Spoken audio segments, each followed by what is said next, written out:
Senhores senadores, eu, em primeiro lugar, quero deixar aqui registrados os meus protestos em relação a algumas manifestações que considero desrespeitosa não às senhoras e aos senhores parlamentares, mas à própria sociedade brasileira. Vir ao Senado dizer que falta leitura, vir ao Senado dizer que as análises que estão sendo feitas são análises deturpadas, é, no mínimo, ser desonesto para com a população brasileira. E nós que agimos e analisamos contrariamente a esse projeto, não é porque ele tenha vindo do governo, de um governo ilegítimo, não. É porque todo o seu conteúdo, do primeiro ao último artigo, representa um conteúdo nocivo ao trabalhador e à trabalhadora brasileira. Por isso eu quero aqui cumprimentar o sindicalista Neto pela exposição que fez, diferenciada de todas as outras, porque ele remontou ao passado. Nós aqui, o que estão querendo fazer com o nosso país é voltar às relações de trabalho no passado. Não à toa que existe já tramitando na Câmara dos Deputados um projeto de lei de reforma do trabalho rural, do trabalho do campo. E o primeiro artigo desse projeto diz que também casa e comida é considerada salário. Em que época nós estamos? O que querem fazer com os trabalhadores brasileiros? Não aceito também, senhor presidente, que qualifiquem esse projeto como o projeto da modernidade. De modernidade não tem absolutamente nada, a não ser que entendam que retirada de direitos é moderno. Seja moderno. Se isso for modernidade, de fato, é um projeto moderno. Mas então eu sou antiquada, porque eu sou daquelas que acha que a lei tem que favorecer o mais fraco. A lei tem que favorecer quem mais precisa. O Estado brasileiro tem que trabalhar para o que mais precisa e não para aquele que tem muito. E no país, hoje, nós estamos vivendo uma verdadeira inversão de valores. As reformas que esse governo da ponte, esse governo ilegítimo está propondo e está encaminhando. Quais são as reformas?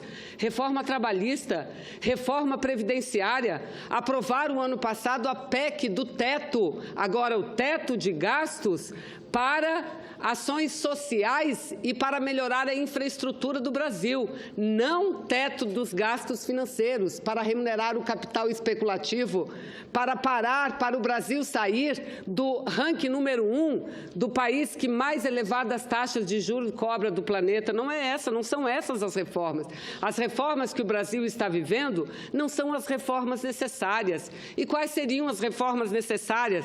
A reforma tributária, a reforma que garantisse um sistema mais transparente e que impedisse o nível de sonegação com que nós vivemos, uma reforma tributária que invertesse essa lógica perversa do sistema tributário brasileiro, que só tributa o trabalho e o consumo, não tributa a renda dos mais ricos, não tributa a renda dos super ricos, não tributa o patrimônio, mas não são essas reformas que o governo elegeu. Aí vejam, aqui dizem, mas a Constituição permanece intacta. E eu pergunto, até quando?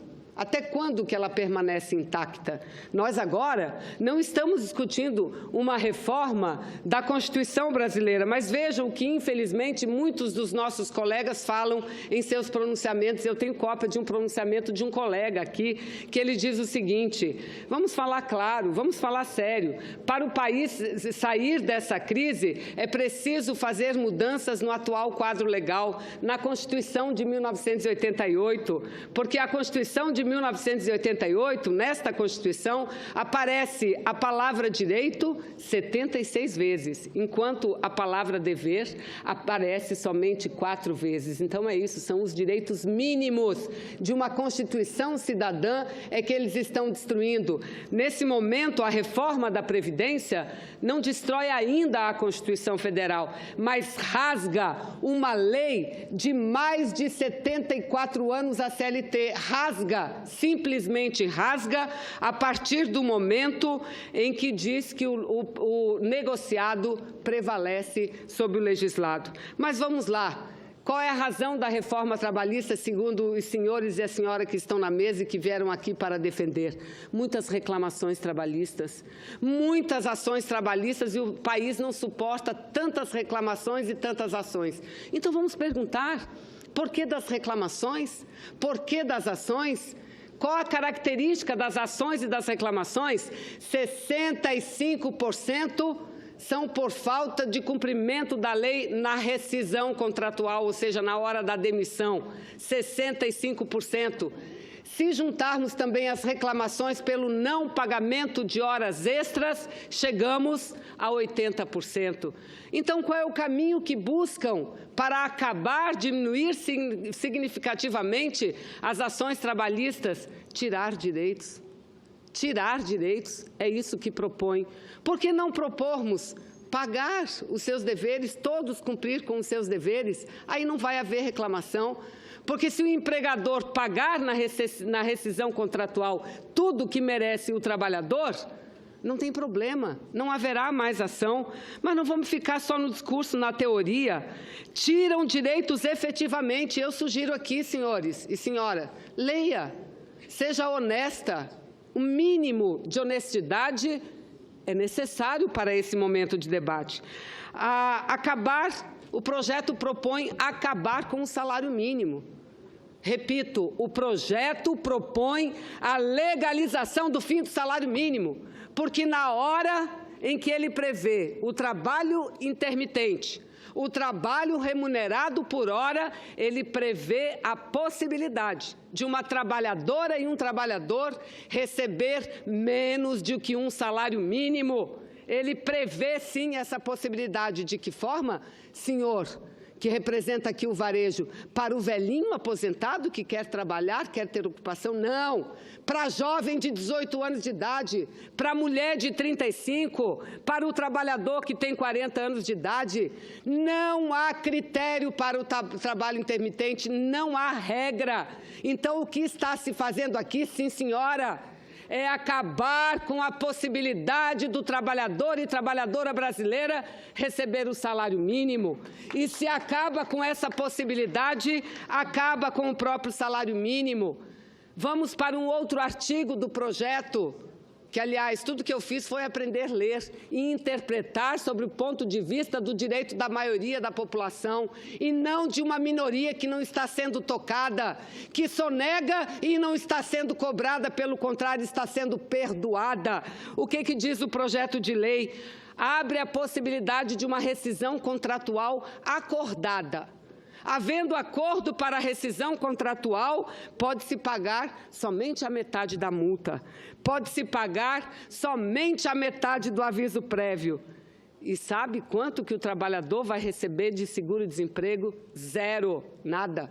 É claro, não vai mais haver reclamação de trabalho, senador Paulo Rocha, porque o patrão vai obrigar, olha, agora a lei é essa. Se você quiser entrar na Justiça do Trabalho, você vai ter que pagar pela perícia. E nem o mais pobre está sendo isento disso. Então, pegue aqui a metade do que você tem direito. Então, é isso que está acontecendo, mas vamos lá. Criaram um outro termo, de plena quitação anual. Esse termo de plena quitação anual, o que é que significa isso? A cada final de ano, o patrão vai lá e obriga o empregado. Assine aqui, está tudo quitado. Salário e verbas trabalhistas. Depois de assinado esse termo, não há mais possibilidade de reclamação, ou pelo menos ela vai ser tão dificultada que vai tirar a possibilidade de que trabalhadora e trabalhador perca. Mas vamos lá, vamos mais do que isso. Permitir o trabalho para mulheres gestantes, trabalho insalubre. Ainda mudaram e disseram que isso foi um grande ganho, senhores senadores. Não, mas tem que ter um atestado do médico de confiança da mulher. Já pensaram os senhores o que é que o patrão vai fazer com a mulher? O que é que o patrão, que médico de confiança é esse? Permitir isso. Acaba, eu vi pela televisão, dizia a última audiência pública de plenário.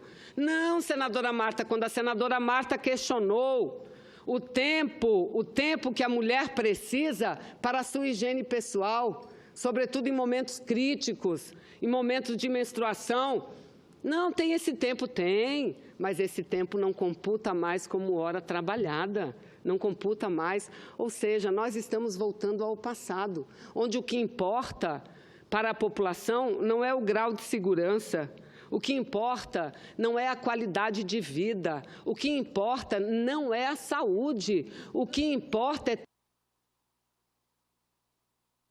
Agradeço e concluirei nesse 1 minuto, nobre senador. Eu concluo. Muito obrigada. Então, é isso que importa, é o lucro do empresário. E não é a qualidade de vida das pessoas. Eu ter que vir aqui dizer, porque na Inglaterra é assim, assim, assado, digam. Digam quanto é um salário mínimo da Inglaterra, qual a qualidade de vida do povo que vive na Inglaterra. O salário mínimo da Inglaterra, ele chega a R$ 4.800, no Brasil não chega a R$ 1.000. Num país que não tem saneamento, num país que não tem educação, num país onde as mulheres não têm creches para deixar os seus filhos, e é essa a reforma trabalhista. Então, senhores, me perdoem, os senhores que defendem tanto esse projeto agora estão querendo aprovar até o dia 30. Não há regime de urgência para esse projeto, então não venham querer enganar o povo. Não as senadoras e os senadores estão querendo aprovar, senador Paim, até o dia 30. Ou seja, um projeto dessa monta, dessa magnitude, tramitar menos de um mês no Senado, é inadmissível, é inadmissível. Vamos discutir, aliás, quem defende o projeto, e eu pergunto a esses e a quem se posicionou correta e contrariamente também, quais os impactos na economia do Brasil, com tamanho nível de precarização, de rebaixamento salarial, de retirada de direitos. Eu sou farmacêutica e sei como trabalha um atendente numa farmácia, o quanto ele é explorado, mas ainda acham pouco pagar um salário mínimo a essas pessoas e querem pagá-lo agora por hora. Imagine os senhores, um guardinha de trânsito, a partir da aprovação dessa lei, vai ganhar 3 horas por dia só. No rush da manhã, 1h30, no rush da tarde, outra 1h30. É isso que os senhores querem fazer com o país? Ainda dizem que é o moderno. Não, senhores, isso não aumenta a produtividade.